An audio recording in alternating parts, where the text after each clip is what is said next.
Mit einem Doppelklick auf das FOD-Item auf Ihrem Desktop starten Sie das Programm. Geben Sie Ihre Login-Daten ein und bestätigen Sie diese mit OK. Hier wird Ihnen die Benutzeroberfläche angezeigt. Diese besteht aus einer Menüleiste und einer Symbolleiste.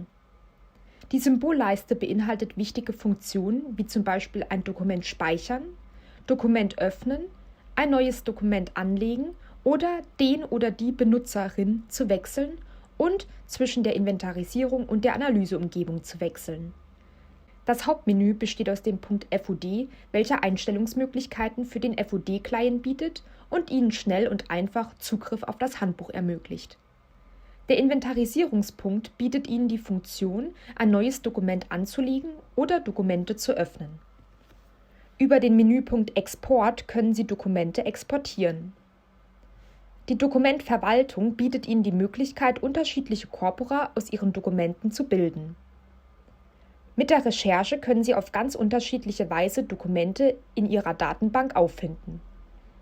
Die Analyse eröffnet Ihnen die Möglichkeit, Volltexte zu kommentieren und annotieren. Über die Freigabefunktion können Sie sowohl an Dokumenten oder Analyseschemata gemeinsam arbeiten, indem Sie diese für andere Personen, die mit Ihnen in der FOD-Instanz arbeiten, freigeben können.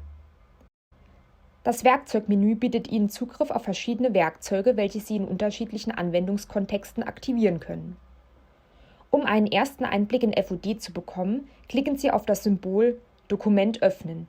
Hier werden Ihnen zuerst einmal keine Dokumente angezeigt, da Sie selbst noch keine angelegt haben. Wählen Sie bei Dokumentauswahl Alle an. Nun können Sie die Dokumente sehen, die wir für Sie als Testdokumente angelegt haben. Mit einem Doppelklick können Sie ein Dokument öffnen.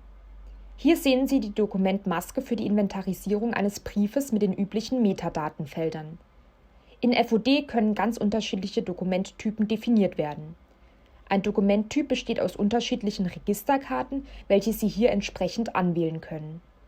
Diese Registerkarten beinhalten unterschiedliche Felder, welche ausgefüllt werden können, um das Dokument bestmöglich zu beschreiben. Es werden verschiedene Feldtypen miteinander kombiniert. Sie haben Texteingabefelder, können aber auch aus Auswahllisten Einträge wählen. Je nach Information, welche hinterlegt werden soll, gibt es unterschiedliche Feldtypen. Dies ermöglicht Ihnen eine möglichst effiziente Arbeitsweise sowie eine Fehlerreduktion bei der Eingabe. Kurz stellen wir Ihnen die Analyseumgebung vor. Diese können Sie aufrufen, indem Sie auf den Wechselbutton in der Symbolleiste klicken oder über ein Volltextfeld in die Analyse wechseln, indem Sie das Kontextmenü durch Klick der rechten Maustaste aufrufen. Die Analyseumgebung ist immer aufgeteilt in ein Textfenster, welches Sie rechts sehen, und in ein Indexfenster auf der linken Seite. Wie Sie erkennen können, sind Bereiche des Textes mit Auszeichnungen markiert.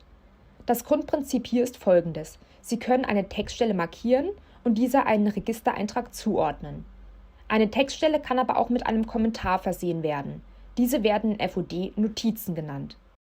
Das soll nur eine sehr kurze Einführung in die Oberfläche sein. Alle gezeigten Funktionalitäten werden wir Ihnen in den nachfolgenden Videos anhand einer Briefedition näher erläutern.